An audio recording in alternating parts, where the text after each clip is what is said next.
what is medicine for me, Nick, is poison for you. And what is medicine for you is poison for you. That is the severity of knowing your unique constitution. You are not like anybody else. You are like you. So what should you be eating? Not what others should be telling you, but based on your elemental makeup, what makes sense? What's going to put you in balance? Because it's not just about nutrient density. Dave Osprey came out with bulletproof coffee. Ayurveda's been talking about this for 10,000 years. When you have caffeine, you should have it with fat and sugar, butter, ghee. Maple syrup's a little bit cooling, great for Pitta. Honey is warming. It has a scraping detoxification action, great for Kapha. So it's not that sugar's bad. It's not that carbohydrates are bad. We need to get out of this one thing is bad for everybody type of mentality. Can you understand through an Ayurvedic perspective what it's the elemental interactions, right? You get to have sweet. You get to have honey. I get to have maple syrup. Maple syrup is a medicine, right? And we're told sugar's bad, right? But people aren't understanding that they're talking about white processed sugar where all of the compounds have been isolated and extracted, and then we blanket it. And now people think honey or maple syrup is bad. It's going to make them gain in fat. And that could not be further from the truth, just depending on the elemental make. But this is what I propose. Tell me if this is correct. The amount of protein that you need is actually dependent on the season. Yeah, and the environment. This is going to play really well into this code and the simulation that we live in. And if our tongue is a keyboard facing upwards, there's 6 tastes.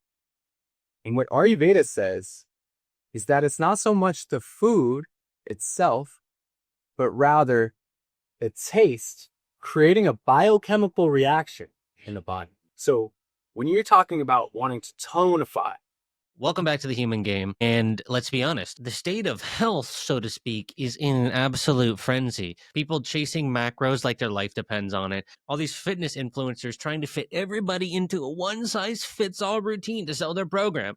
But here's the thing.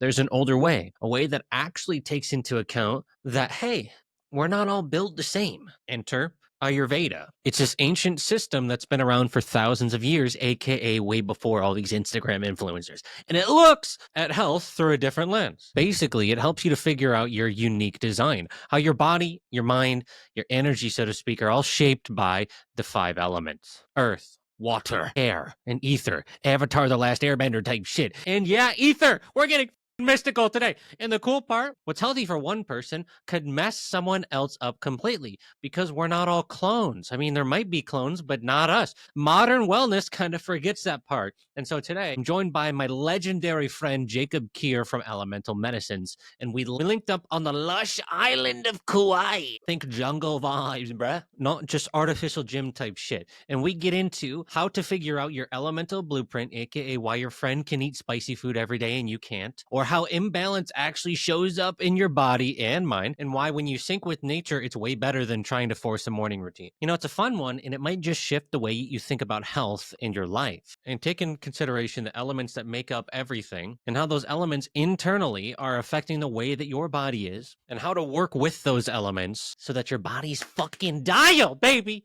Let's get into it. And also, real quick, I'm going through the editing process right now, and I just wanted to throw this in here because sometimes the audio through the podcast, it kind of sounds like we're bots, but I swear to God, we're not bots. It's because I used what is considered to be the best AI voice enhancer, voice fixer software for this type of thing. And overall, I gotta say, I'm pretty happy with how it turned out either way. So no, we're not bots, but anyways, here we go. you talk about the human game. What if I told you that there is a specific strategy that has already been written for you, for your unique individual, your unique constitution, and that Ayurveda is the science of life.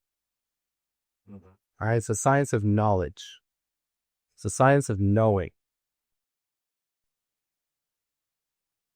And the difference between what you've done in the past with your spiritual work and yoga philosophy, this is the way it was best explained to me. Yoga is the study of the inside out.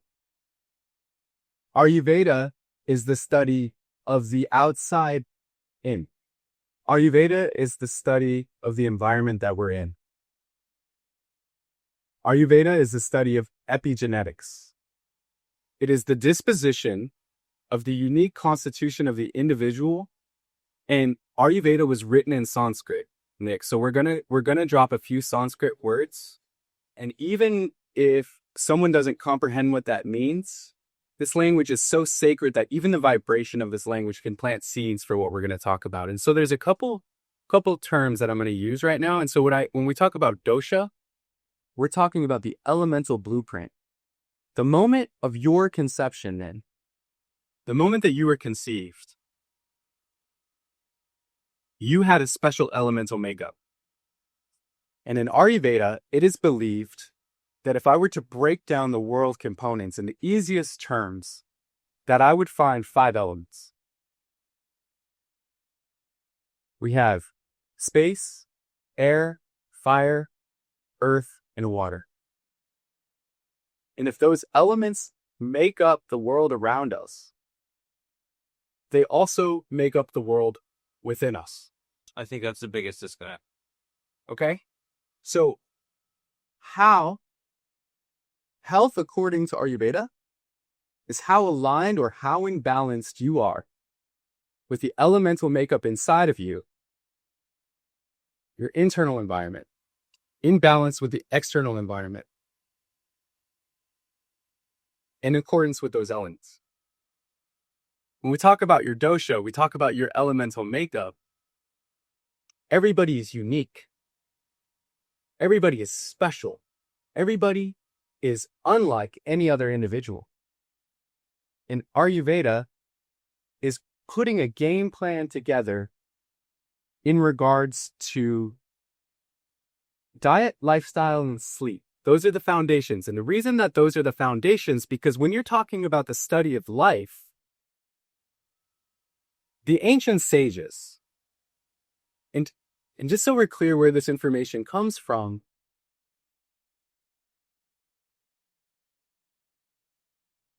yogis were sitting in the northern Himalayas, meditating and transcribing what they would consider truth in Sanskrit.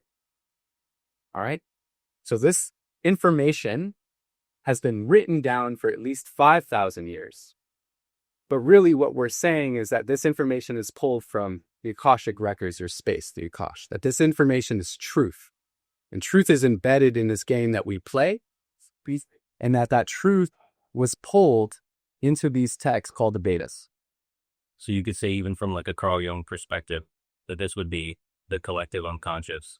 The universal consciousness, universal field, metafield. It's the unconscious, though, as well, meaning it exists, but we're not conscious of it. So we're pulling it from the collective unconscious into consciousness to basically figure out the design of the game. I mean, the big point here that I think a lot of people are missing is that your body is designed by the elements to work a specific way. And they're not all designed the same. You know, I feel like we talked about this, the one-size-fits-all approach. Yeah. And really, your role here on Earth, each individual's role is balancing. We're going to get into which elements provide which type of roles. But this unique individual and this makeup of these elements is now broken down into what we would consider 3 body types. And these 3 body types, these doshas, this elemental makeup of these individual, is a combination of elements. The first body type is Vata. Vata is a combination of air and space. Vata, like va, to move. Spanish vámonos, va, to go. This is wings. So when you see people with a Vata makeup, these are people that are generally thinner, lengthier. These are good runners. So these elements are actually encompassed in these individuals that allow them to be excelled in a specific area. So, for example, someone that's imbalanced, that's Vata.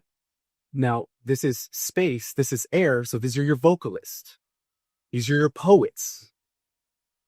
These people are tied into the ether. They're tapped in. They have thinner skin, so they're a bit more sensitive.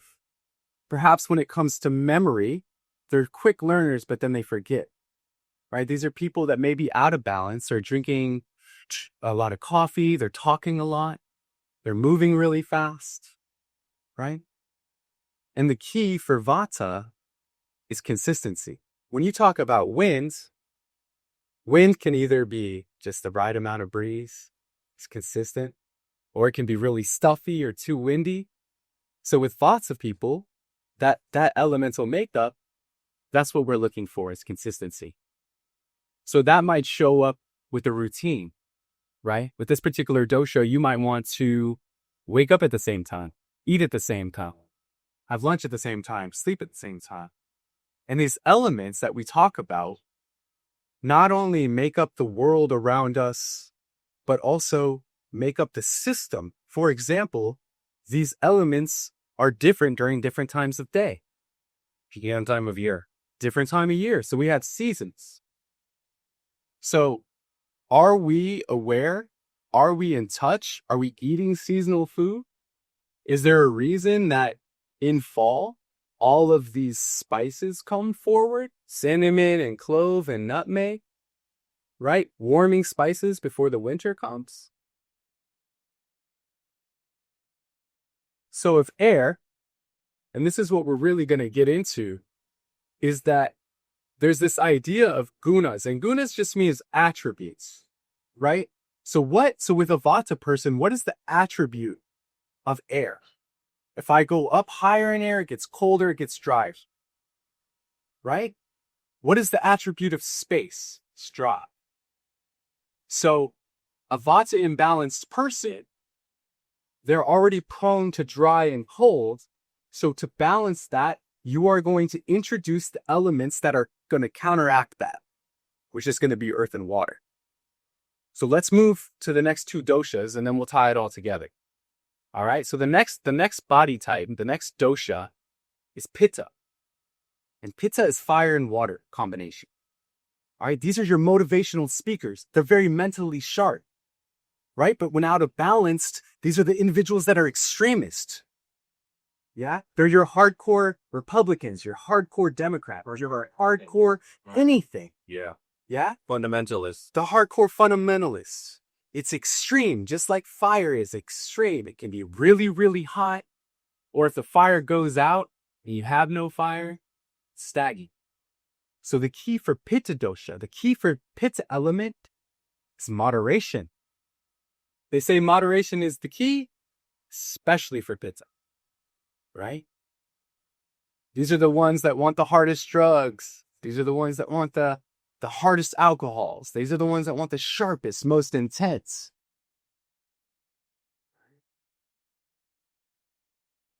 These are medium statured. These people are made for quick, sharp movements. These are your basketball players, your football players. Notice what you said. Made for. Yeah. It's like what we're doing is figuring out it's a game and then figuring out what are we designed to do. Correct. Inherently, you don't have to come up with or even become. Yeah. You are already designed a specific way using the elements, and then that in harmony. Tell me if I'm getting this right. That in harmony with, okay, internally I'm designed this way, well then what's the next step? And then it's externally, what environment is going to match my internal? Match your internal, or more importantly, balance. Right. Your internal. That's a better way to say it. Yeah. Real quick, I gotta interrupt the podcast to tell you a wee bit of a story. In 2017, a trip to India changed everything. A team of scientists, engineers, and wellness experts set out to investigate one of the greatest threats to human health, soil depletion. What they discovered was staggering, though. Our food was not just lacking vitamins or minerals. It had been stripped of the very compounds that once made it life-sustaining. And the deeper they looked, the clearer the picture became. The balance of life is mirrored in the earth itself. As soil health declines, so too does the vitality of the human body. Modern agriculture has eroded the nutrient density of our food, not just in what it contains, but in what it's missing, which is the compounds formed over thousands of years through the breakdown of organic matter. Humic acids, fulvic acid, lignins, polyphenols, they were no longer reaching us. And with their loss, the body's ability to absorb nutrients, support its microbiome, and build resilience had quietly collapsed. The conclusion was undeniable. If the soil is depleted, so are we. Enter black stuff. Each of these compounds, fulvic acid, humic acid, lignins, and polyphenols, are not simply ingredients, they're messages, a biological signal, whispering to the body in a language it remembers. This is nature's original interface, delivered intact through pine bark and birch chaga, unfragmented and alive. Together, they don't just add something to the ecosystem, they restore the conditions under which the system thrives in a world of over-isolation and over-supplementation. And it doesn't override function, it reinstates the body's natural intelligence the body has always had. Get your black stuff by looking at the description below wherever the hell you're watching. Seriously, this shit is so game-changing, especially with creatine. I love it. And I take it every day, twice a day. You heard the benefits. All you got to do is make the decision. Go to the description and get some now. And now back to the podcast. And because what we're trying to do is bring balance to the elements so that we're not too dry, we're not too cold. Pitta is going to be too hot, right? You're going to see these individuals be prone of maybe arthritis. Itis in Greek is fire, right? So those are going to have, maybe they've got red skin conditions, blood, Pitta, fire, Pitta. Okay. And we'll get into where this is seen in the body, but I want to come back to your point, because what you're suggesting is that each individual has a superpower based on the elements that they were given. Yeah. So the superpower for Vata is the messengers. These people are tapped in. So they bring the message. And what does fire do? Fire transforms. Fire takes wood and it burns it to air. So they give the message to the Pitta, and the Pitta transform. They coach. They want to see you coming one way and leave another. These are your entrepreneurs. They want to build a business that changes the world. Why? Because they're fire. They want transformation. They want assimilation. They want metabolism. And then Kapha. Kapha means to nourish, and this is a combination of earth and water. These are your lovers. You know, I reference oil a lot in Ayurveda. And oil is a combination of the purest essence of the planet, the earth and the water combination. And the word oil in Sanskrit is sneha. And sneha also means mother love, unconditional love. Not kama like romantic love. Sneha like the love that you would get from your mother is also the word for oil. Why? Because this is nourishing of the mother's milk, the earth is water. Yeah? And just like mother's love, kaphas are meant to love. These are your football coaches and your kindergarten teachers. These are the ones that want to gather and everyone to be together. These are the ones that hold everything together, the glue. You've got the messenger. You've got the transformer. And you've got the lover holding it all together. Yeah? And those are the ways that the elements work in the doshas to create the world we live in. So we all have our natural abilities. And if we have a frame of reference on what is going to allow us to stay in balance or what's going to cause an imbalance, then we have a cheat code. Not a universal cheat code for everybody, one size fits all, but one that is unique to the individual. How is it unique? There's a couple diagnostic tools when an Ayurvedic health counselor, a certified Ayurvedic practitioner, or an Ayurvedic doctor is going to be looking at you. They're going to look at the tongue, they're going to look at the face, they're going to look at the body. They're going to assess to see if the way that you were conceived, and this is going to be called your prakriti. Your prakriti is the structure, the elemental structure of the way that you were born. And through life, man, stresses, relationships, Like me over here worrying about the mics and getting good audio, bro. All stresses. all of the things that come up in our lives that throw us off our path, Yeah. is what's going to be the vikruti. This is the aggravation. This is the imbalance. And so when we are looking at restoring balance in Ayurveda, we are looking at what you are being to what you naturally are and trying to bring your existence as close to your natural makeup as possible. And that is the definition of health according to Ayurveda. Can we align you? Can we balance you? Can we get you as close to your natural makeup now so that we can thrive? In balance with it. That's it. Because the yogis, it's not just, and you're going to see this with Brian Johnson and how not to die and this concept. There's these books. Don't die, yeah. Don't die. How not to die. That's really what they're saying. Is they're saying, okay, this is the science of life. Life is the science of living. Living is the science of not dying, and not dying is not getting sick and die. So how do I not get sick and die? How do I thrive? For age.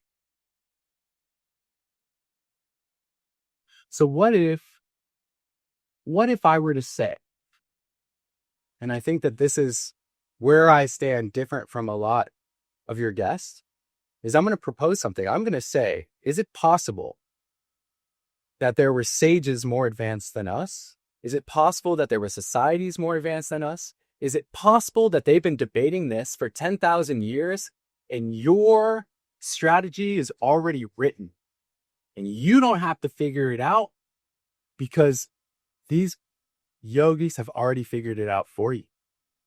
What if they already wrote everything you need to know by the playbook? And that's what I'm here to offer, the human game. It's a playbook specific to the individual to restore balance, to thrive. Through our yeah. Walk me through that then.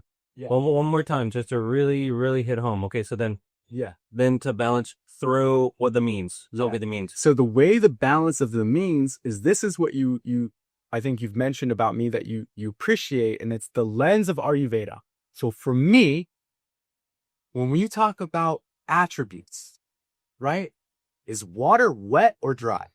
Is fire hot or cold? Right? Am I doing something?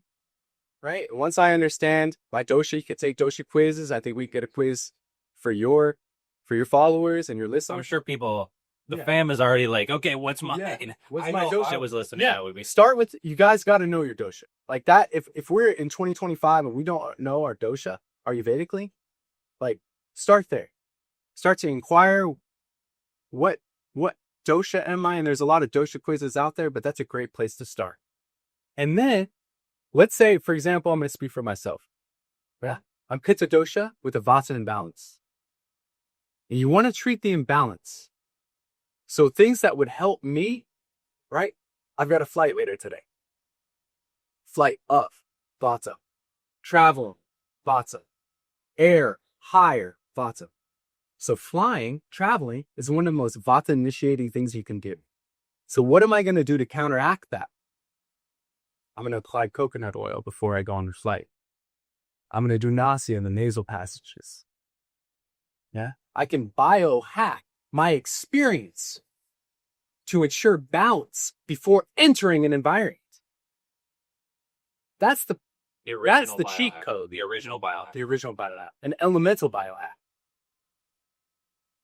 You know, and it's like, all right, for example. Well, before you go on, I'd just love to hear coconut oil, the connection. Yeah. So coconut oil, it is cooling. Yeah, you could do a warming oil like sesame oil. So, all right, I will say this. We've talked a lot about seed oils right now. Yeah. And how destructive seed oils are. And really what I want to to focus on is that these seed oils, what they're really talking about is genetically modified seed oils. They're talking about oxidizing these at high temperatures. They're talking about It's just unnatural shit. and I will have to say that the only oil that is mentioned in the Vedas, listen, the Vedas were written in northern India, so they're only specific to that environment. So you have to take the principles that they're saying and apply it to the environment that you're in, okay? So they only speak of sesame oil of Vedas. It is the only oil even mentioned. And it's magic, open sesame. So it's the only oil they even use. Why? Because they were in northern India where it was cold.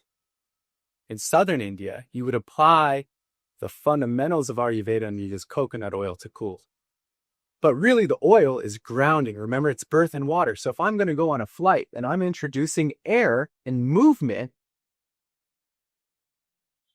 jet lag, your time's off, your circadian rhythm's off, all of these things, you can limit how much they affect you with awareness of the elements.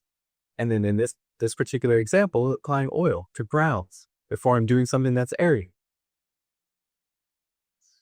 Does that make sense? Total sense. When you say it, it's almost like I'm laughing to myself at how simple, but yet it's completely missed. Yeah. It's simple in the sense that, wait, we have elements. Fucking look around. You know? It doesn't have to be scientific molecules. It's like, dude, the element, look at what's right in front of you. Do you think that the same thing that is outside of you is within you? Think about it. If the elements are outside of you, they must be within you. There must be some sort of correlation between the external earth, air, fire. And I know what I'm saying. I do. Profound. It's profound. It is profound. And I think the world is waking up to this. And to me, this is a study of epigenetics, right? So Ayurveda has been talking about this for 10,000 years. And now all of a sudden, Bruce Lipton and all these guys are like, oh my gosh, it's not the gene. It's not the gene expression. It's the environment that the gene is presented in.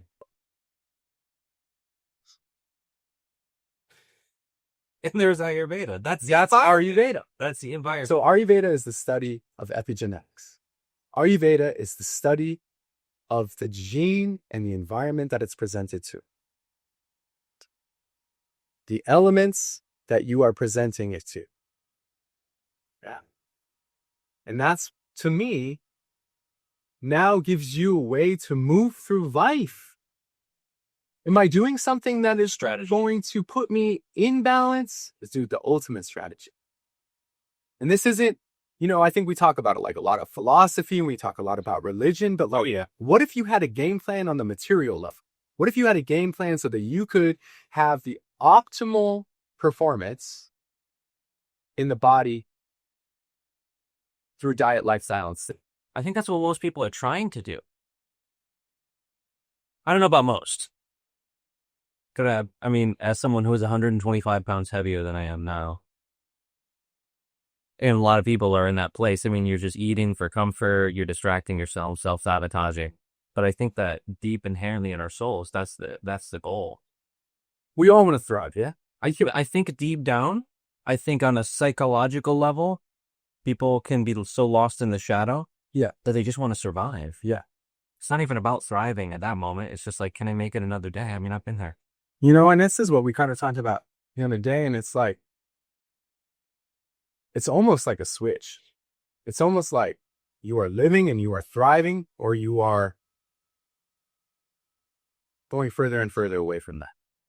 And I feel like thriving comes when your body feels balanced out and it feels good. Yeah. And it feels like you're not misaligned in it. You just like the key I'm seeing is the neurochemical responses are like the essence of biohacking, what people say nowadays, but they come at it from a molecular kind of removed from the elements standpoint. But what you're saying is like, no, there's a reason why you're taking these peptides, so to speak, hypothetically, or you're taking these amino acids, or you're taking these. But if you look at nature and you look how it works and you figure out the makeup yourself, what else could be more important than that? Than knowing your own internal environment. And the environment that you're in. And the environment. Talk about awareness, right?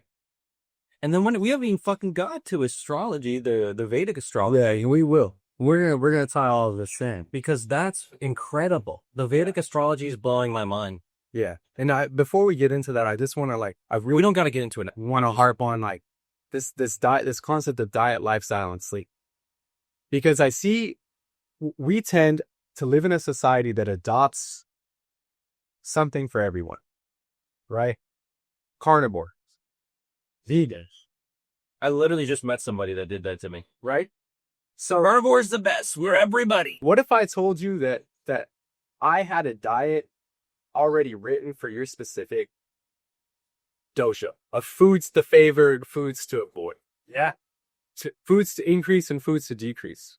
What if I had this for your lifestyle as well? Yeah. Things that will put you in balance and things that will take you out. Specifically for you. Just like you said the other day, dude. I think it's worth saying again. Yeah. The 1/3 of the population. Perfect example of Shilajit. Yeah. Or Perfect example of Carnivore. Or perfect example of carnivore. ashwagandha is a good one. You know? And I think, and it's just like you take these incredible Ayurvedic herbs. And again, this is like Ayurveda just making its way to the surface, like ashwagandha. People understand what that is. Shilajit.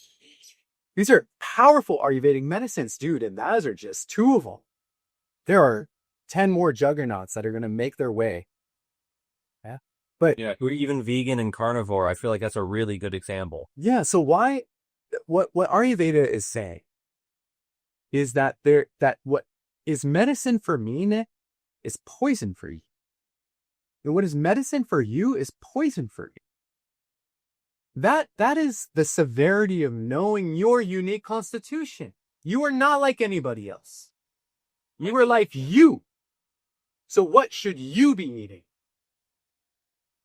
Not what others should be telling you, but based on your elemental makeup, based on the elements, what makes sense? What's going to put you in balance? Because it's not just about nutrient density. It's not just about getting the minerals because this has the right amount and you need to make sure you have the right amount of it. It's like, that's such a surface level way of going about it. Very Western, scientific, laboratory, the idea of extracting curcumin out of turmeric. As if all the other properties are not important and that you're going to take and isolate this compound and make it all about this compound and forget how nature gave it to you. Right? Because I can't patent nature. I can take a compound and patent that and make billions off that. Yeah. But I can't patent God's intellectual property. And what I'm going to suggest is that the way that nature made it is the way that it's supposed to be. Big claim. I know. Yeah. But that's, in Shivaji, for example, is very heaty. So it's like, we can talk about online and you can talk about how amazing it is. And it's incredible. Really is. But if someone has excess heat in the body, that's the last thing that you be checked. So that's what we're missing. If someone's trying to lose weight, right? Why would they be taking ashwagandha? Ashwagandha is strengthening and grounding. Ashwagandha means horsetail, but really it means strength of force. It really means strength of 10,000 forces. So if I wanted to add weight, if I was a Vata dosha, if I was, let's say, thin, and I wanted some more prakriti, some more mass, I'm giving you ashwagandha. You want to put on 15, 20 pounds in the gym? I'm giving you ashwagandha. But there's people out there trying to lose weight taking ashwagandha because they heard ashwagandha was fit for them. I did that. It's incredibly difficult to lose. You're taking something that is building and strengthening and Kapha promoting, which would be great for balancing Vata. But if you're a Kapha and you're trying to lose weight, this would be a misuse of this. Can I ask a question? About specifically, I'm really interested in, right now, we've seen the last couple of years, the rise of the Paul Saladino types, who are all about, you should eat red meat. And he brought fruit back, right? He was carnivore for a bit, carnivore MD, but now he's meat and fruit. I think this is really important.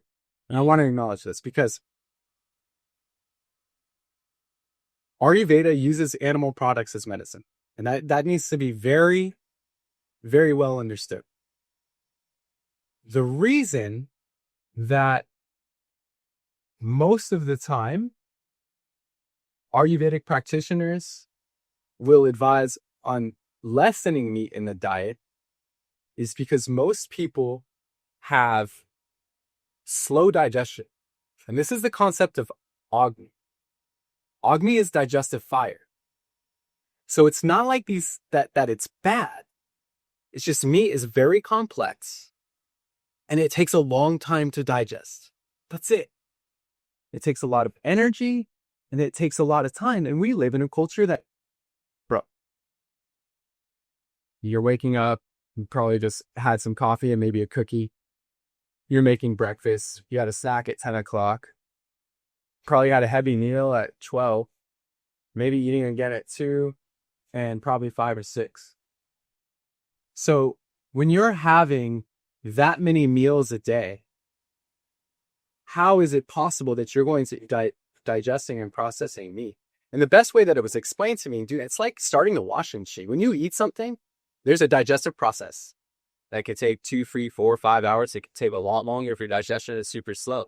As soon as you eat it again, it's like having to start the dishwasher over or a washing machine. And that's what we're doing. And what Ayurveda says about disease is that disease is caused by undigested food, metabolic waste that isn't processed correctly, and therefore is stored in the bodily tissues, creating disease. That's pretty wild. Wow. All disease is caused by undigested food?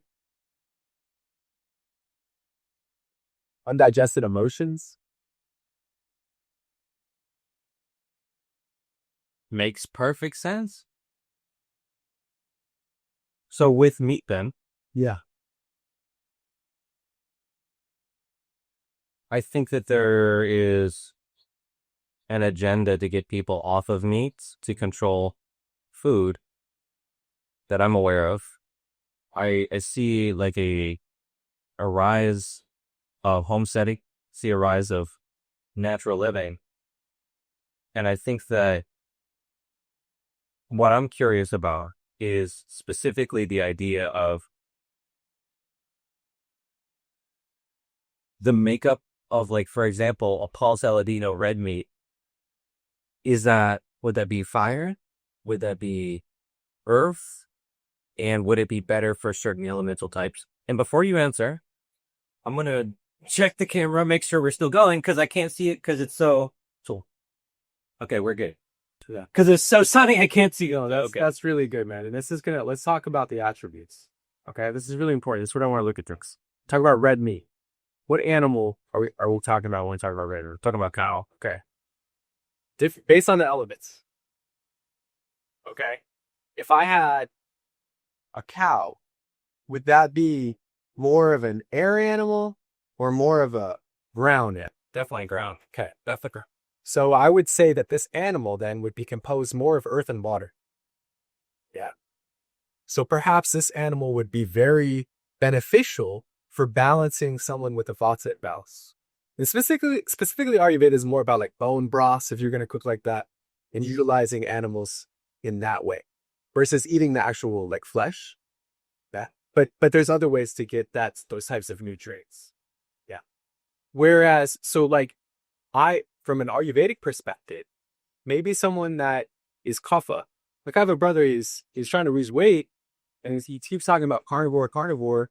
He's Kapha, he's a big guy, right? From an Ayurvedic perspective, I'm just like, is this guy really going to lose weight eating cows? Why? Whereas maybe if you wanted to eat meat, you wanted to be carnivore, perhaps favor something that is lighter. Perhaps a fish or a bird like chicken. That? So that you can digest it faster? Exactly. It's not as heavy. It's not so much earth and water. Yeah, it's easier to digest. Lighter meat is easier to digest. So this is making a lot of sense. Yeah. Because, I don't mean to interrupt you, I'm just trying to make this dot connection in Sure. my head. It's that when you're not digesting, tell me how that helps with weight loss or weight loss. Because you're saying eating something lighter, okay? So then how does that affect the body's ability to lose fat, Yeah. for example? So the quicker that you're digesting, the less metabolic waste that you're going to have. So the stronger you kindled your Agni, your digestive fire, the more it's going to break down and the quicker it's going to break down. And then what that allows your body to do is to focus on other things. If we have, yeah. So it's like if you're digesting, you don't have enough energy to basically, let go of the fat. So it's not about like meat's bad. It's about how fast you can digest it so that your body can essentially regenerate or focus on dropping the extra storage of fat. Let me show you how to do this, right? So we talk about different elements and different times of the day. High noon, what element would that be? High noon, midsummer, July. It'd be dry. It would be like Pitta, you'd be fired. Right, of course. So in Ayurveda, the idea would be that lunch is your biggest meal of the day because the sun is its highest point in the sky and the sun is going to help you digest.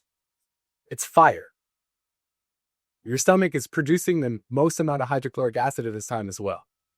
So if you were going to have a heavier meal, if you were going to eat a steak, you were going to eat meat, eat it at lunchtime and then skip dinner. Allow your body to process and digest.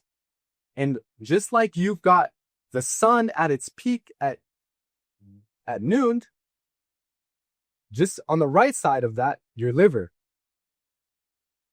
So Pitta dosha, the seat, Pitta is the liver. Why? Because the liver is taking everything, just like fire, taking it from wood and burning it to air. The liver is responsible for all of. It's the biggest gland in the body. So when you're not digesting food, you're able to process toxins in the middle of the night. Yeah. So your liver hours are from 10 to 2 at night. Pitta. Stomach, 10 to 2 during the day. Sun. So really at night, we should be preparing to have a successful rest and allow our liver to detoxify the blood to avoid the metabolic waste buildup in the body. So how can we, as night approaches, enhance and support the body's natural ability to detoxify? Eating before going to bed is the worst thing that you can do. Eating before bed. Dude, this is what sumo wrestlers want to try to gain as much weight as possible to eat as much as they can before they fall asleep. It's a recipe for disaster. Right? So just that alone. If you can just eat lunch and make that the biggest meal of your day and have dinner be the smallest or skip it, game changer. Human game changer. Yeah. But maybe you're Vata. All right. Maybe you need a little bit to bounce, right? Yeah. So if let's say consistency, right? So maybe you're consistent. Maybe you do have breakfast, lunch, and dinner. The way I think about it is like this, Nate. Vata eats 3 meals a day. Pitta has 2 meals a day. Kapha has 1 meal a day. Yeah. That way, because Kapha's digestion is slower. They need more time. These are also the ones that live the longest and have the least amount of health issues. What's really cool is you'll start to see these elements within the animal kingdom. Turtles are Kapha. Elephants are Kapha. They live the longest. People think they're slow, but they just take more time to absorb. And guess what? They never forget. Like an elephant never forgets. So here we are in the school system. We praise Pitta. Sharp, you remember it. A+ student. Oh, you're Kapha, you're a little bit slow. Yeah, something's wrong with you. So we have this universal test system. We're not even educating and understanding that this child has a gift and just takes a little bit longer to absorb information. And guess what? They'll never forget it. So can we see these things as superpowers? Can we see these elements, right? So this lens doesn't even just have to be about diet, lifestyle, and sleep. It can be about how you interact with people, how you coach your employees, how you train them, how you work with them. If you understood the elemental makeup, right, that I can't get frustrated because my Kapha partner doesn't understand something when I say, maybe the third or fourth time they'll get it. And I understand it just takes them longer. They've got thicker skin. They've got more insulation and more fat. So it just takes them longer to absorb.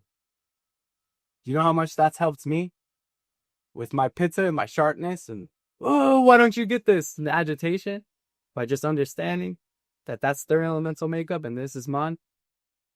And to allow grace for that. That's the power of Ayurveda. So fascinating. And then along that line, we covered some of them. There's also mixes, right? Yeah, we're a combination of all the elements. So it's not just one. Yeah, you'll generally have a primary element. The idea is considered to be tridoshic, and that's when you are in balance and have a nice balance of all elements. So that's really what we're aiming for. A really good example of that in the animal and plant kingdom is ginger, right? Ginger is kind of spicy, but kind of cooling. And it's great for digestion. Super tridoshic. And this is again why you'll see it be used as sushi. So, and it's with wasabi. So even other cultures understand that I'm going to give you something to increase Agni, something heating, when I serve you cold, wet fish. So cold, wet fish, to balance that, wasabi, dry and heaty. That's wild. Yeah. Can I kindle your Agni before giving you something that might take a while to process? There's a reason that salt and black pepper is at every dinner table. There's a reason that I go into someone's cupboard and I'm seeing digestive spices like clove and cinnamon and nutmeg, cardamom. These are ancient medicines. For example, cardamom is cooling.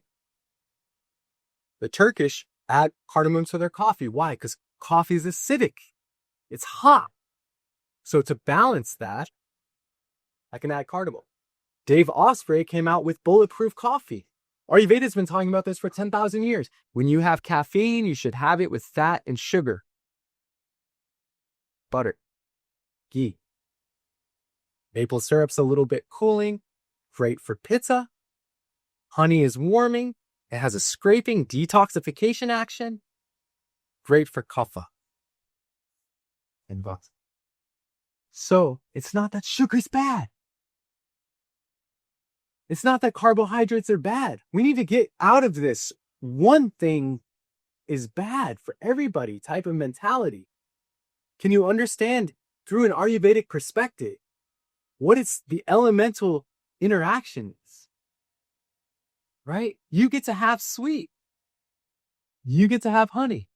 I get to have maple syrup.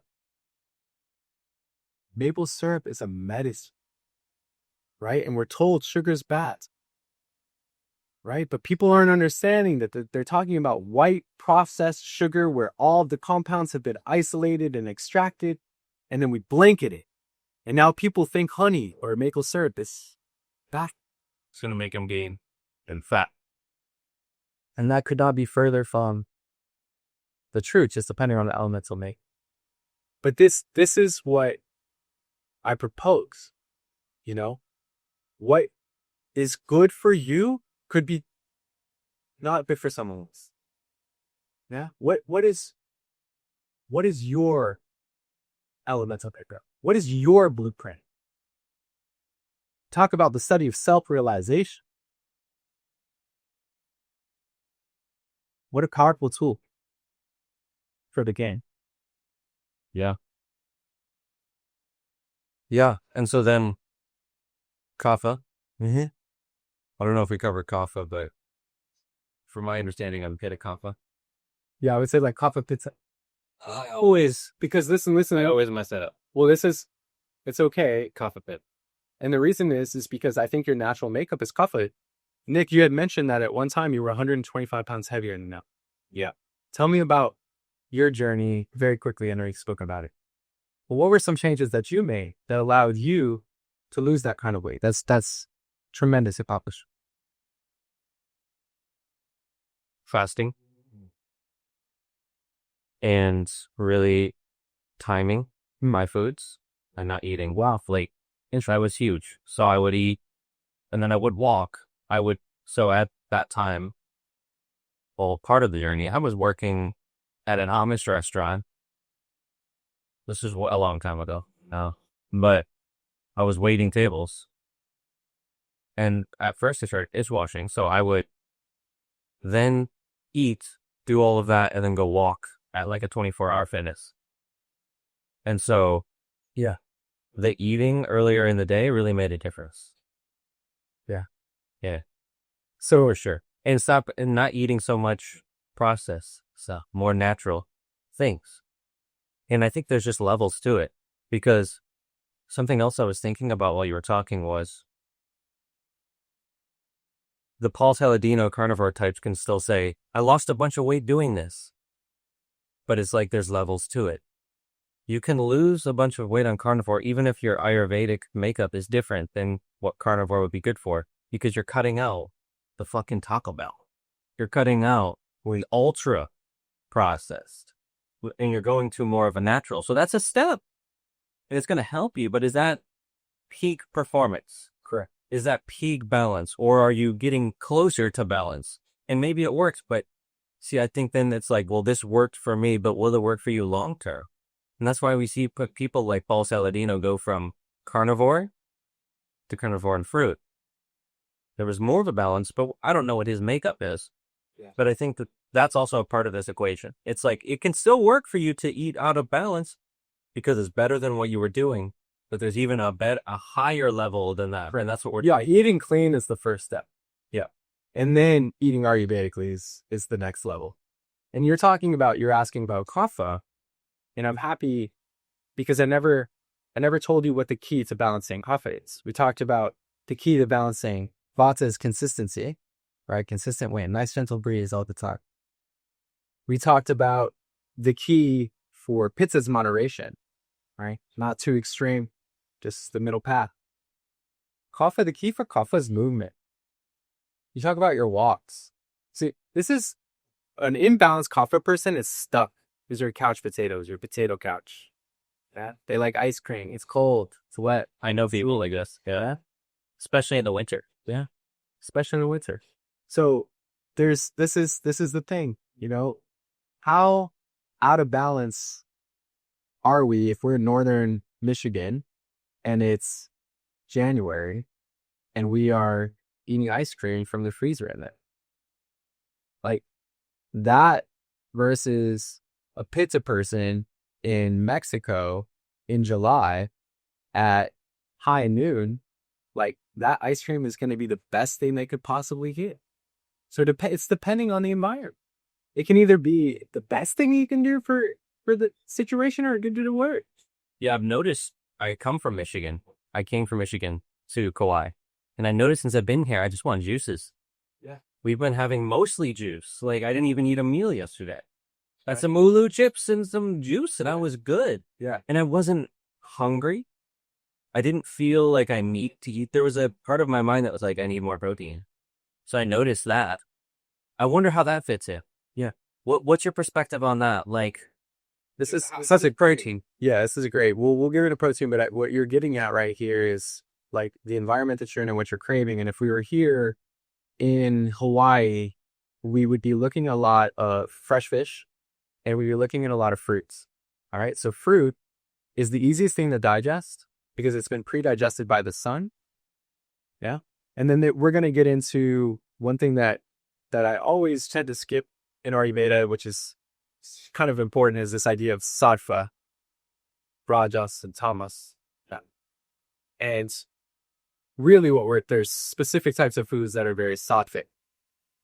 And these are the foods I was talking to you about the other day that are higher to the sun. The mangoes, the coconuts, the dates. That.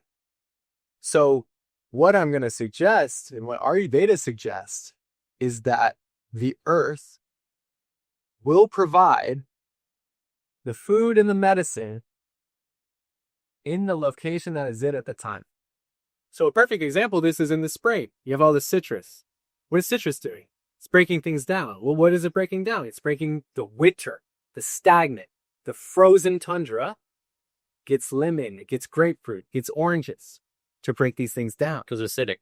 Right? For acidity. Right? So in the springtime, the earth is giving you the medicine that it needs for you to thrive. In the summer, it's going to give you fruit to stay cool. With the fall, what starts to happen? In the fall, we're dealing with gourds. They're grounded. Why? Because we're going into the winter. So we want rounding foods, warming foods like cinnamon and clove and nutmeg. Pumpkin. To warm and ground for the winter. That. In the winter, what are we eating? We're eating warm stews, soups to warm our bodies when it's cold outside. It's like we knew this instinctively. We were aligned, we were in touch with nature, and then something got severed, you know. It's all food is available 24/7, 365. You know, we get strawberries in February, right? So it's just like that's. There are specific times that certain foods might be more beneficial. And so with protein is building, right? So we want to maybe less meat in the summer and maybe more in the winter. Yeah, so maybe more carnivore in the winter. Right? Maybe less in the summer. Maybe favor more fruits in the summer. But maybe in the winter, just depending on your dosha, like that's when you would start to see more meat. And that's what naturally you would have. You're going to have less produce, right? And you're going to see the culture. This is when you're going to move to like, you know, butters. Just why butter? Why would you want to have butter in the wintertime? So you're insulated. So you're staying warm. That's why you have more animal products, more animal fats than that during those specific times. So would you say that, I know for a lot of muscle building, I mean, I'm really interested in sculpting my body. It's a big part of my life. I consider myself an athlete of some type. I think that for men, it's important to really tap into that side. Yeah. That warrior side. And so, tell me if this is correct. The amount of protein that you need is actually dependent on the season. Yeah. Yeah, and the environment. And this is going to play really well into this code in the simulation that we live in. And if our tongue is a keyboard facing upwards, there's 6 tastes. And what Ayurveda says is that it's not so much the food itself, but rather the taste creating a biochemical reaction in the body. So when you're talking about wanting to tonification, right? Is there a specific taste that we can use to increase tonifying? Yeah, we would look at something astringent, you know, pulling excess moisture out, excess stagnation. What's left? There's more fire, more air, more sharpness. Yeah, your cut. Right? So there's certain tastes that we can favor based on our elemental makeup. And it's the taste that's creating a biochemical reaction that is either putting us in balance or out of balance. And that really blew my mind, Rush. Yeah? let's say I was super fiery. Should I be, eating salty chips with spicy salsa? When we have spicy, some of us start to sweat. So already there's a biochemical reaction. It's a heating reaction. So if I had Pitta dosha imbalances, the last thing I should be having is excessive salt and excessive spice. But for most, the other two constitutions, Vata and Kapha, their digestion is slower because they have more of a cold elemental makeup, whereas salt and spicy would be great for them. So if I wanted to increase weight loss for Kapha, I would be favoring foods that are salty, astringent, and spicy. And I would be avoiding foods that are sweet. When we talk about sweet taste, it's like sweet like mother's milk. So I think a lot of us, if we could just understand that maybe we're craving that dessert right before we go to bed because we're just craving our mother's love. The same way that her milk was sweet and grounded before bed. Yeah, maybe that's why you're having a craving for sweet taste. Is there another self-loving practice that you could do that would be more in balance with you? That would help that feeling? Because sweet taste is going to be grounding, healing. And this is when we talk about a potato couch. This is the cookie, cake, chocolates.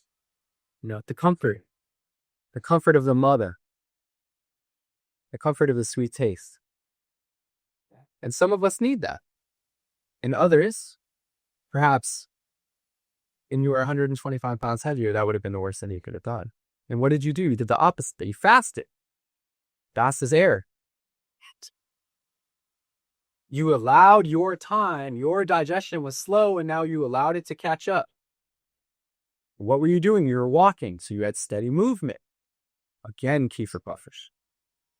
So you didn't have to go crazy. You didn't have to exert yourself in a way that would harm you, or that would exhaust you, or that would put you at risk for injury. We just did gentle movement, and you skipped dinner, and you lost and began to lose 125 pounds. Ayurveda is from the perspective that detoxification is slow and steady, that weight loss is slow and steady. We just live in a world where I can go get a surgery to lose weight or a pill. I could take a pill. Yeah. But what are the consequences of that? Are you really addressing the problem? And that's what I appreciate about Ayurveda so much, is that everything is, from a detoxification perspective, it just takes time. Coming into balance takes time. This is a long game, right? When we have time, you get this right, and it's just fine tuning. If even we just plant a seed for Ayurveda for your listeners, right? My first Ayurvedic consultation was the first time that someone had told me that coffee was super heating and super acidic and super bitter. And for many people, it's the only bitter that they get. So bitter taste can be very detoxifying for the liver. This is why in the 20s, they would give you bitters if you were feeling sick to help with the detoxing the liver. But if we're just constantly drinking black coffee all day long, smoking cigarettes, you're probably going to be pretty agitated. Probably going to be pretty heated. You might be a hothead. Yeah? How are your conversations going with your partnerships? Or how are you talking to people? Yeah. It's sharp. Well, that's what Andrew Tate is, right? And that's what he says. I've seen him say. Drink a lot of cigars and drink black coffee. Okay, you don't eat. You're super productive. Yeah, but dude, he's hot. His liver is hot. His blood is hot. Then how does he come off? Right. So it's like, from an Ayurvedic perspective, and I can't say because I'm not feeling his pulse and I'm not diagnosing him, but I would say that he's Pitta, and he already has a Pitta balance. So how would I bring Pitta back in? I would talk about coconut oil, introduce calming and cooling things just to, bro, you can be that warrior and be grounded. Just like here, we talked about it a You little. can be calm, cool, and collected. Right? But he is Pitta, perfect example of that. And then also just a perfect example of like attracts like. That's the hardest part of the game. Right? If you're Kapha and you like sweet things, that's what you're going to be attracted to. If you're Pitta and you like extreme, that's what you're going to be attracted to. If you're Vata, you're going to be up at weird hours of the day, and you're going to be eating at weird times, and you're going to be snacking, and you're going to be all over the place.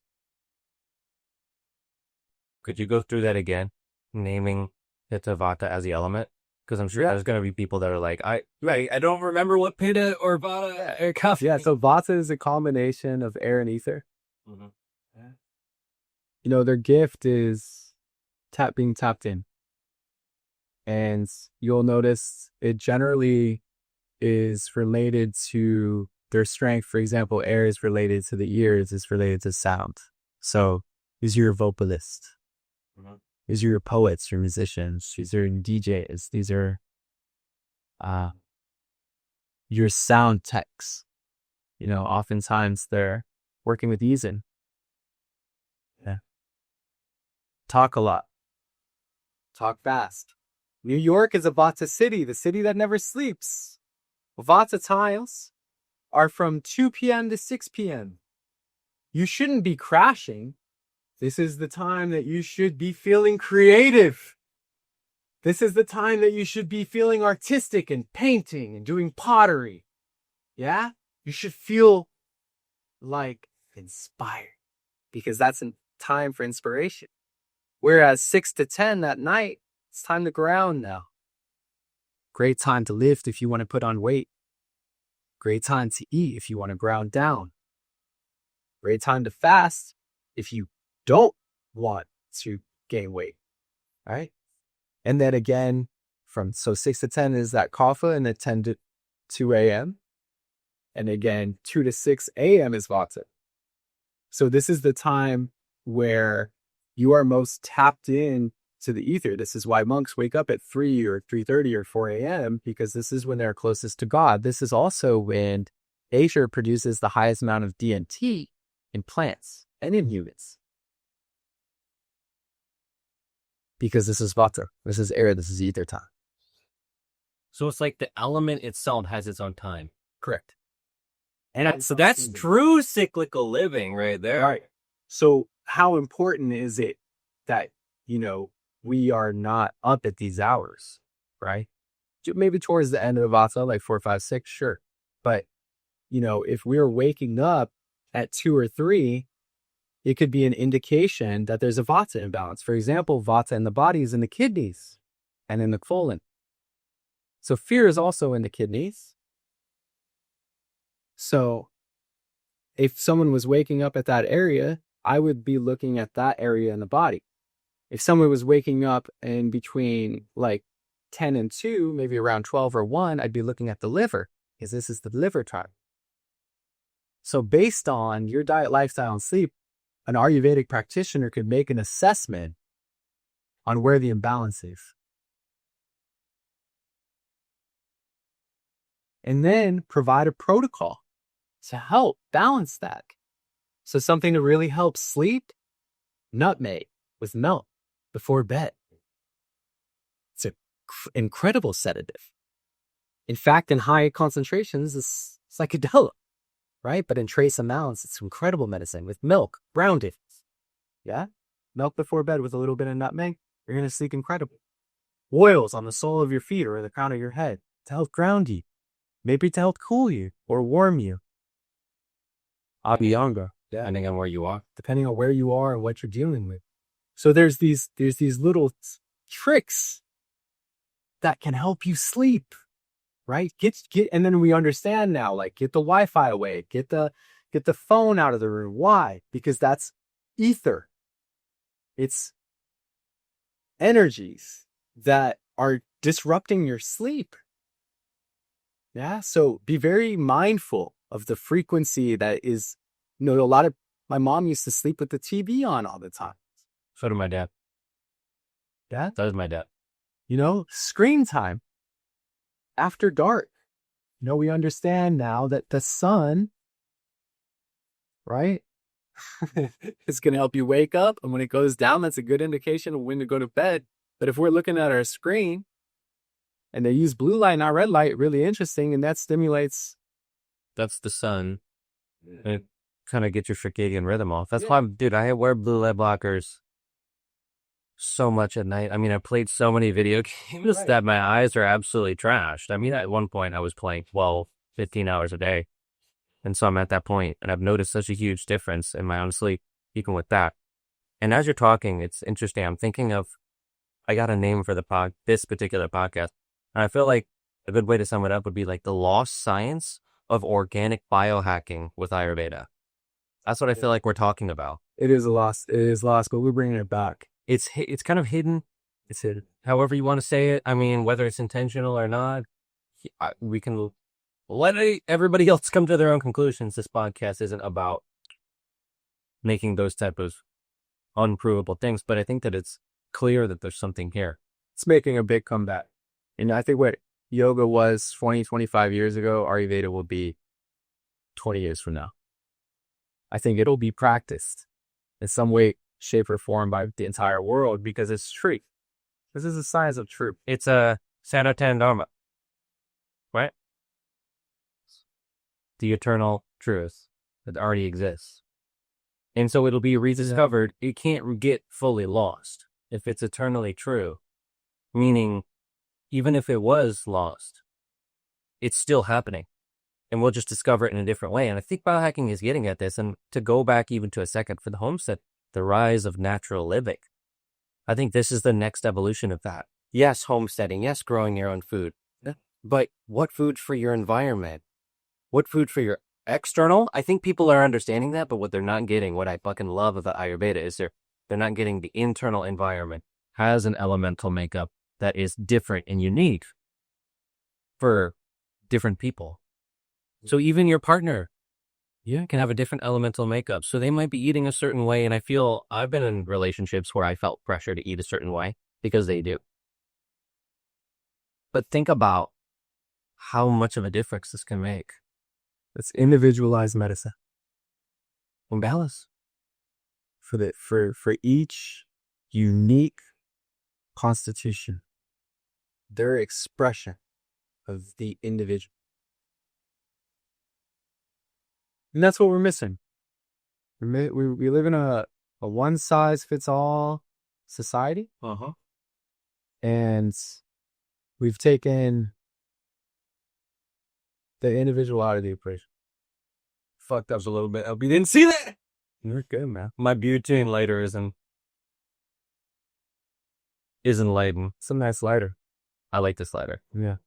We got some cool things to take back with us. Unique things. But yeah. Go ahead. One thing that Ayurveda really emphasizes, I think it's super important, is this concept that from a sexual energy perspective. And that is that this energy that you talk about when you're digesting your food, this Agni, this fire, you also have something that's called Ojas. And Ojas is your sexual reproductive fluid. But when you are not reproducing and making children, this essence is also your creation energy. And not only is it your creation energy, in Ayurveda, it's also your immune system. So this sexual energy is so important to honor and observe. And it is the depletion of this energy that allows our walls to come down and illness to creep in. But as men specifically, I just want to emphasize how important it is to retain our fluids. And we do, I know that we're speaking to both men and women, but Even your life force. it's just your life force, bro. It's your vitality. It's your primordial essence, yeah? And this is Ojas, and it is the most refined essence of Kapha. So the most refined essence of Vata is prana, and pure energy, pure air. The most refined essence of Pitta is called Tejas, which is just the purest form of fire in your body. Allows for this transformation. And then the purest form of Kapha is Ojas, which is the drips of this oil and this water. And you talk about the anointing and oil and how important this is for cranial and sacral therapy. You understand the oil that travels up and down the spine. And that is the Ojas. And for the brothers that are listening, maintaining this is going to allow you to create not just children, but an empire. Anything that you want to manifest, your strength, your ability to put on muscle, you could call it testosterone, and we could talk about it and break it down that way. And Ayurveda would look at it from an Ojas perspective. This is your vitality. You can see it. This is your aura.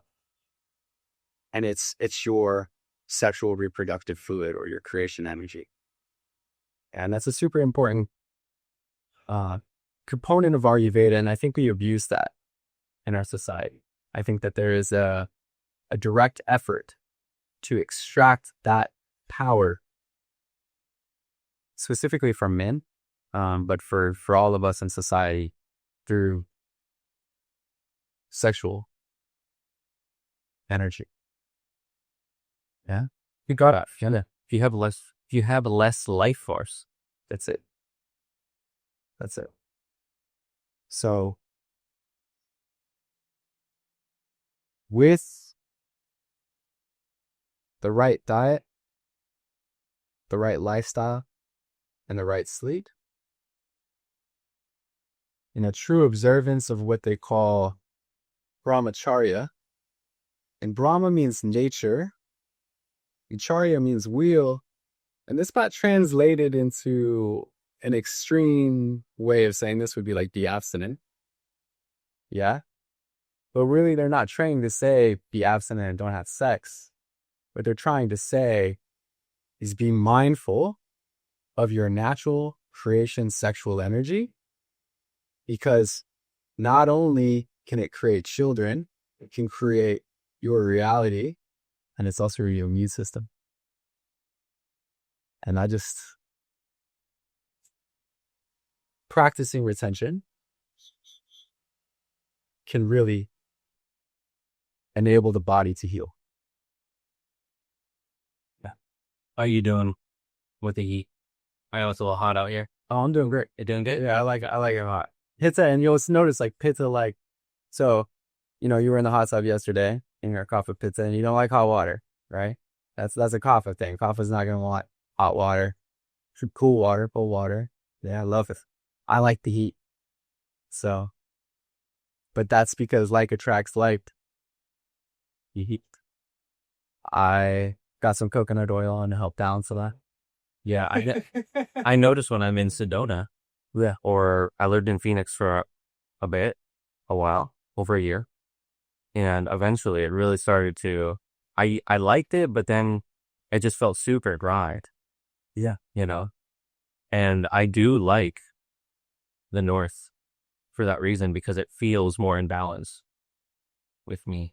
All my friends are in the South though, so it's kind of hard. But I noticed that those little things. That's been true in my experience. Like, I'm not telling you what my makeup is and then being like, I don't like the hot tub. It's like, it's already happening. That's what we're talking about, eternal truth. Yeah. Right? It's already present. We're already unconsciously living in our preferences, if we're in tune with ourselves, in the ways where, yeah, hot tub doesn't make sense for you because of my makeup. Right. You know, it comes back to, this is why I call my company Elemental Medicines. It just comes back to the elements. All right, once you understand what's happening on an elemental level, just pure basic, anyone can understand elements. And then from there, I can get deeper. Let's start there, right? Just understand, is something going to be heating for me? Is it going to be cooling? Am I trying to heat up? Am I trying to cool down? When would you try heat up? Man, when I try to heat up, I would be looking at, like, if my imbalance was Vata, I would be balancing Vata with warming oils. I would be introducing perhaps sesame oils, right? And there's different protocols that you can use. The seat of Vata is the colon, right? So we get to, in Ayurveda, we have some really powerful protocols, including Bastis, which would be an enema, to bring medicated warming oils to the seat of Vata dosha, which is the colon, right? So you'll oftentimes see people with Vata imbalances, if they're going to get sick, the first thing that they're going to see is some type of colon disorder, yeah, because their colon is getting dry, right? So to balance Vata, the first thing we would target is the seat of Vata in the colon. For me, Pitta, my focus is liver. So everything that I can do to support, enhance, and promote my body's ability to stay calm, cool, and collected so that I'm not getting too hot, that's my work. Yeah. And with what you're talking about, balancing Kapha, fasting, and walking, you know? We didn't even plan. That's not planned, by the way. It can almost sound planned.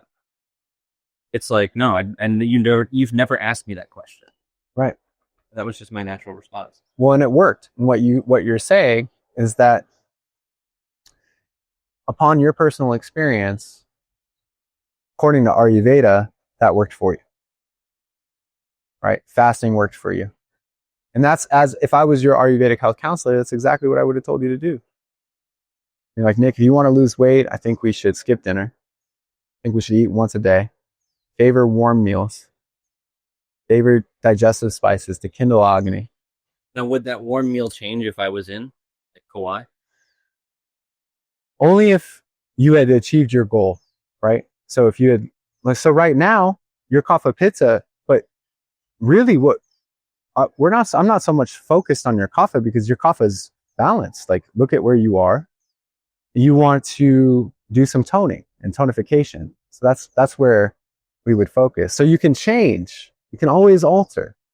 You know, you can tailor your lifestyle. It's not always going to be the same, and you're changing every single day.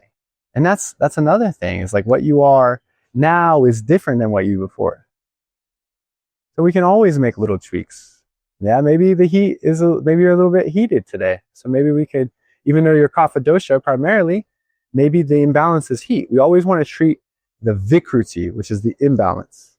So even if your core dosha is Kapha, maybe we're not treating Kapha. Maybe we're treating Pitta, which is the imbalance. Maybe you as a Kapha Pitta, your Pitta is a little bit high. Really? Right? With me, I am Pitta.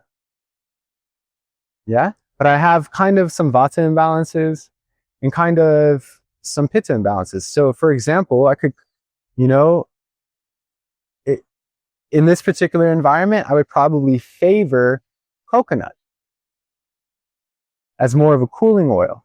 If it was wintertime and I was in Michigan, same constitution, but I would favor probably sesame oil to warm because the environment would be cool.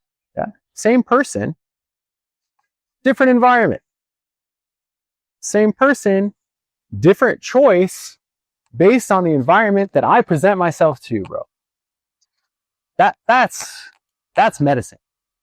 That is discernment. That is wisdom. And dude, what I want to say is like, Ganesha? Yeah? Ganesha, I love this story, and we can even maybe make a separate clip about this. And I wanted to start the podcast explaining this, but the reason that Ganesha is so prized is when you talk about a Gana, you're talking about a Gana or a group of elephants. So Gan means group. Yeah. Just like you've got a flock of geese or a herd, just a group of Gana. Yeah. A murder of crow, but I don't like that terminology for a group of something. But for a group of elephants is a Gana. Okay. So when we talk about Ganesha and praying to Lord Ganesha, well, the reason that the elephant has the big head is because the Ganesha is wise and has discernment. Why? Because if the human game that we are experiencing is made up of different categories. We've got foods, we've got beverages, we have relationships, we've got properties, we have directions, we've got all of these aspects of life we have described in language under a certain category. So when you talk about Ganesha, you're talking about a group of categories. And then it's discernment or wisdom over the categories. So when you have Ganesha, you are honoring discernment and wisdom and the ability to decipher and discern each of these categories. Yeah? With great wisdom comes great choices. With great understanding and knowing and information comes great choices. Yeah? And then you become a master of the game. Then you become a master of the categories. Then you thrive. So that's why Ganesha, the remover of obstacles, right? The obstacles that are preventing you from understanding this information so that you have the discernment and the wisdom to thrive. I love that story about Ganesha. I love it, dude. Yeah. I love it. There's a story about Ganesha that I'll share, and there's many, many stories, but there's a story that, Ganesha has two trunks, the elephant, and he's writing all this truth down.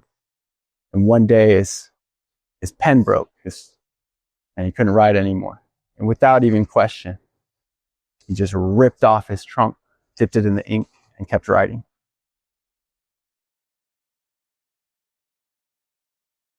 That's how powerful Ganesha was with delivering the truth. Interesting. With this topic, it's got me really curious about, I've had previous guests on that have talked about your metabolism is the driver of everything. Mm. And I really am curious how that fits into Ayurveda.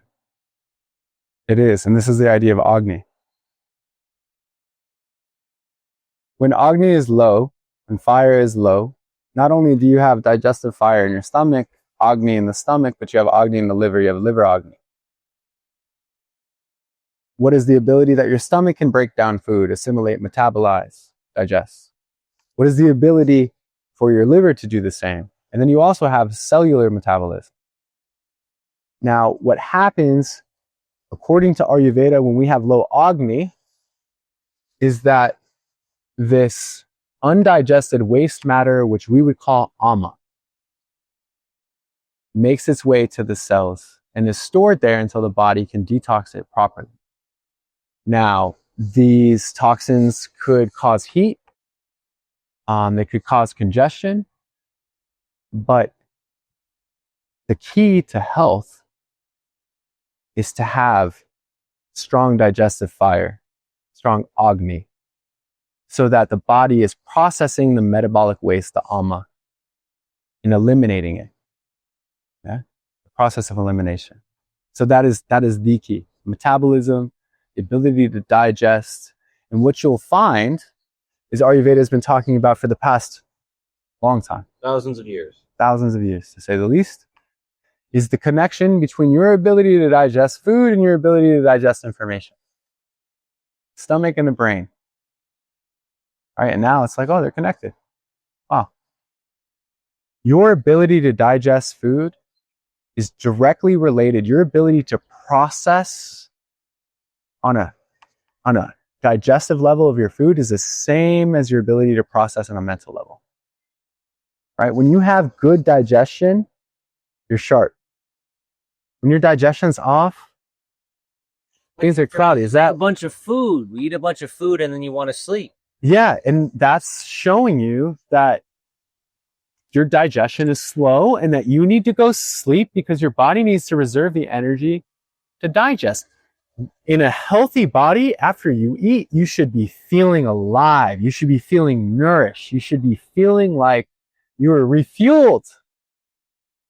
So if you're tired after you eat, that is a good indication that your Agni, your metabolism, your digestion, your assimilation is off, imbalanced, or low. So get with an Ayurvedic health counselor or practitioner to see what you guys can do to increase Agni, increase digestion, and thrive. And there it is. It's right in. Does that answer your question about metabolism, assimilation, digestion? So the key is through diet, lifestyle, and sleep,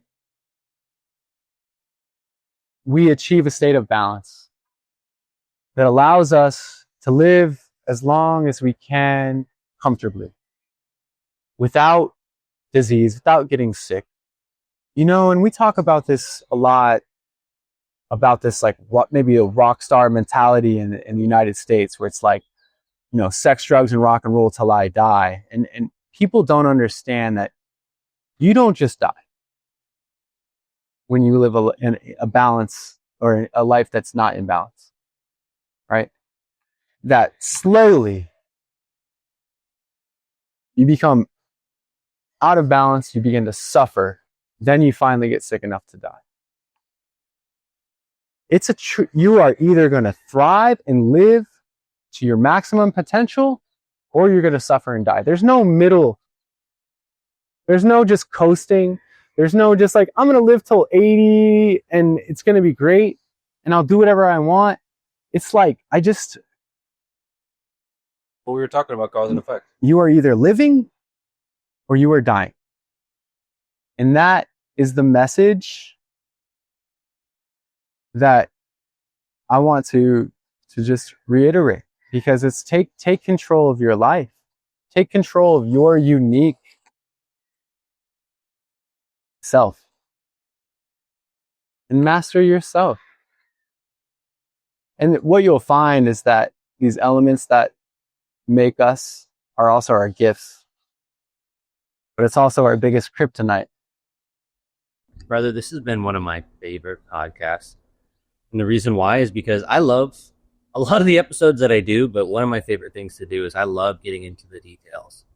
I love getting into the nitty-gritty of the technicalities of how the game weaves together. And I think this has been my favorite explanation so far, just subjectively, of how the game works in alignment with nature. And I think that's one thing we're getting back to, is alignment with what we see around us. And I feel that connection coming online more and more. And I just want to say I'm so grateful for all the work you've put in to get to this position, to have this knowledge to share with the world. Like, it's incredible. So thank you. And where can people find you? Tell me what you got going on. Yeah, Nick. Thank you for recapping and reminding us that we are not separate. We are individuals, but we are not separate.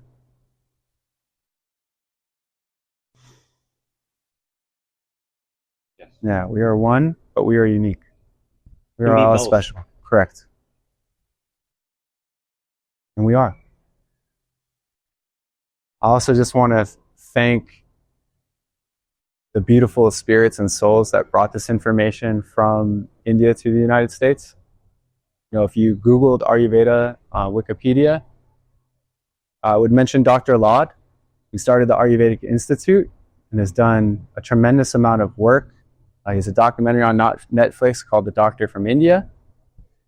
I urge you to check out Dr. Laud's work.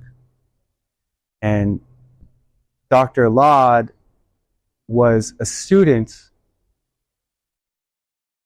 of a beautiful man named Baba Hari Das. Baba Hari Das is the one that on that Wikipedia page is credited with bringing Ayurveda to the United States. And he created Mount Madonna Center just outside of Santa Cruz, and I had the pleasure of studying Ayurveda from this beautiful center that this man created. Yeah. And you can find me on my Instagram, Elemental Medicines. Email me at jacob@elementalmedicines.com.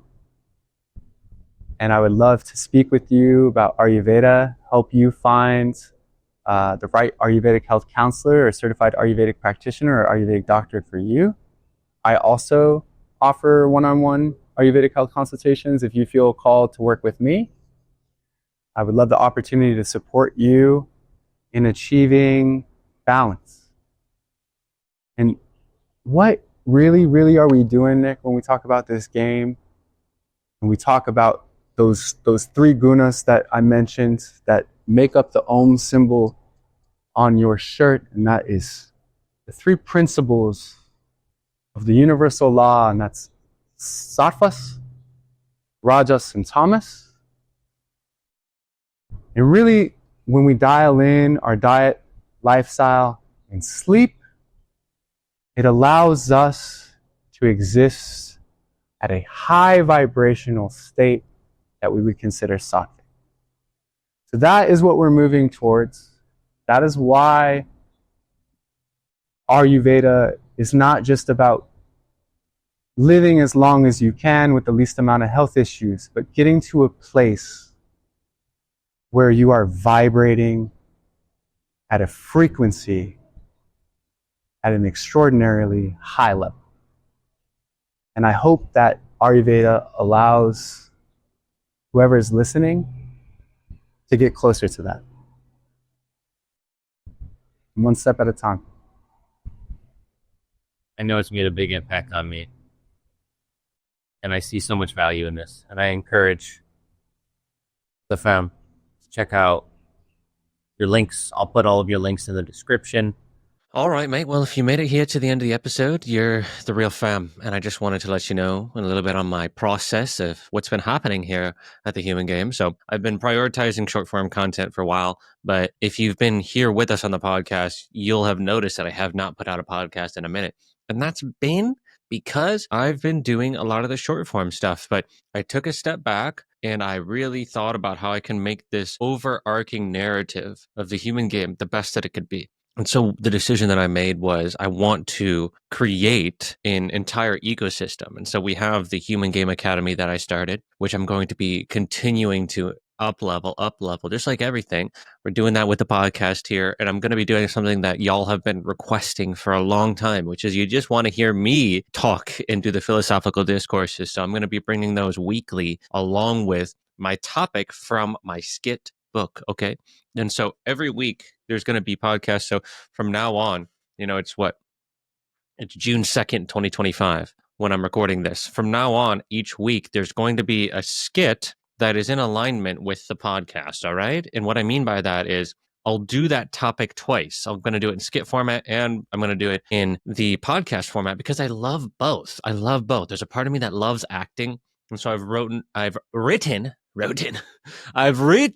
a whole character arc and a whole story. If you've been paying attention to my Instagram, I invented this character called Randy. And so Randy is going to be one of the main characters. I did that for the polyamory prophet shit with Aubrey Marcus. You're calling out the ridiculousness and the logical fallacies from the demon department. I'm going to take that character and I've written a whole story with him and another character, his apprentice. And so I'm going to be taking you through a journey on how the Human Game works in a skit book format, which is going to be its own YouTube channel. And so you can look in the description to find that channel. So if you want to watch the skits instead of the podcast, or if you want to do the podcast instead of the skits, you can kind of go back and forth. There's basically options. So if you hear something in the skit and you want to go deeper, it will be here as a podcast, a standalone podcast with just me as well. So we're going to have more episodes like this with homies like Jacob. I love Jacob. He's an incredible guy. And I really do recommend that you look for his Instagram in the description and follow what he's doing. And there will definitely be more episodes with him. And I'm about to go to Austin. And, I'm full commitment mode here on my end. I'm about to go to Austin and drop a ton of new podcasts because I am going down there. Well, there's multiple reasons, but one of the reasons that I'm wanting to go down there is to create with a lot of my friends, and a lot of my friends are either in the Austin area or they're in northern Texas. And so I'm going to do a little bit of a tour to go down there so that I can create these epic things. So unfortunately, we're going to fucking lose the woods background, the cabin background for a bit. If you're looking at me, then you know what I'm talking about. But if you don't, I'm in a cabin right now. But that's not going to be the case moving forward. It will be sometimes, but I'm going to try to get out there because I know that if I get out there and have these conversations, it's going to be so, so good. And it's going to help a lot of people to have these conversations. And so, yeah, I want to get down there and I will get down there. And so we've got the Academy, the esoteric Bible studies I've been doing. I'm going to start posting clips from that. Been doing I've got 10, 15 down. I do that every other week right now, but that's in the Academy. Going to start bringing that to the podcast. We're going to start doing the standalone philosophical discourses. Like, for example, the first one we're going to do is What is the Human Game? That's going to come out this week along with this episode. And then the skit book, which will be out on Instagram and TikTok in shorter form, but that whole skit is going to be an introduction to the characters. And that will come out this week. And I'm really hoping to get out that first one as well, which I really think that I can. So there'll be 2 skits that come out, but there'll only be 1 podcast because the first one's an intro. I got to tell you about the homie Randy. And I'm really trying to, this exact moment, I have not named that the apprentice character. I'm not exactly sure. So I'm trying to figure out a name. I like Randy. Something about the fucking Y at the end is really good to me. Something about I used to call myself Ricky when I was little, and my brother recommended for the evil character to be Randy. And I'm like, that's pretty close. It's kind of a callback to that. But he was talking about Trailer Park Boys type shit. So we're figuring out exactly how we want to do this. But I just finished the script for that very first skit. Now I'm going to write the second one. So I'm fully committed to this shit. And so subscribe, stick around. We've got plenty more. I'm really trying to absolutely take off June here and just moving forward. I'm full commitment. I'm dedicated to this. And the reason why is because I feel as though this information about how the game works, it's so important for it to come out right now, especially with what's happening in the world. I feel if more people understand how the game works, truly, and they research it themselves and research in this specific way, and they open themselves up to these ideas, it can be very, very, very empowering. And that's what I'm trying to do, is just show you your fucking power that's inside of you, right? The power that exists and always has existed within you. And so that'll be a narrative theme of the book, but that will also be a narrative theme of what we do here on the podcast, in the Academy, on Instagram, all these things. But moral of the story, am making a big transition here as somebody who did mostly, we have at this moment, I think 225,000 on Instagram and we've got 600,000 on TikTok, but I'm making the big transition into, I really feel called to make YouTube the home of my core content. And so that is the shift that I'm making right here at the beginning of June.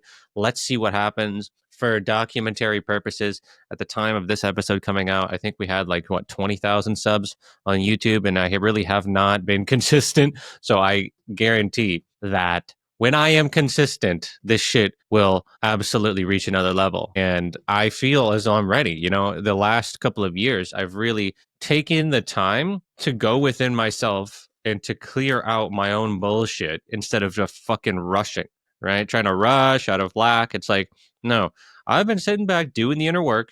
And if you've been around, my content has changed a lot. And so I wanted to take the time to do this inner work because I knew that there was another level that needed to be reached before I fully sent it. And so I did that. And now I'm on the other side of it. And I feel really, really good. I feel really, really aligned. And I'm really glad that I took the time to do it.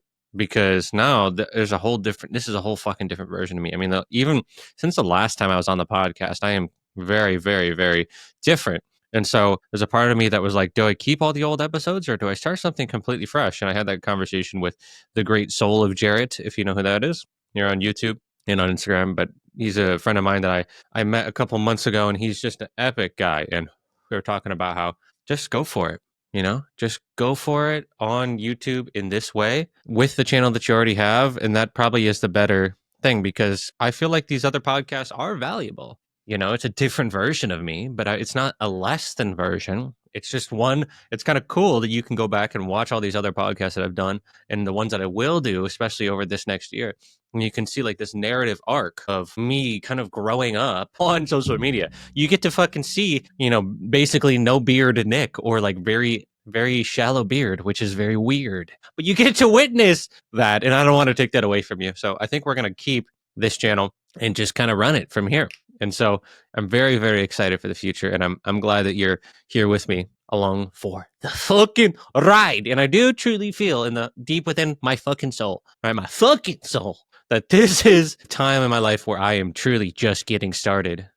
I've been collecting all of this for years and years, all of this shit. Fucking dialed. I'm fucking got my body dialed, 125 pounds down fully. We talked about it in this episode a bit, but really dialed in my workouts, really dialed in my food. I really dialed in everything. So I feel like this is the fucking time. And I'm excited to see where the fuck we go, So shout out to Jacob for this epic episode on Ayurveda. Trying to do an R there. Ayurveda. That was just the tippity top surface of that, by the way. There's so much more. And so we'll have him back on soon. And we're going to do more chill podcasts too. More chill. We're just going to fucking relax a little bit, It's not going to always be, I don't want my podcast to be like super interviewy. Like I don't really come in with a script. Just let's sit the fuck down. Let's have a conversation and see what happens. I like to keep it in that way that's more authentic and it's not like scripted. And it's just like, well, what do you think about this? And it's like all planned out. And it's like, Jesus, it's like fucking robots. We're watching robots, So not here, not on the human game. All right. Love you. Subscribe. We'll see you soon. Peace, my friend.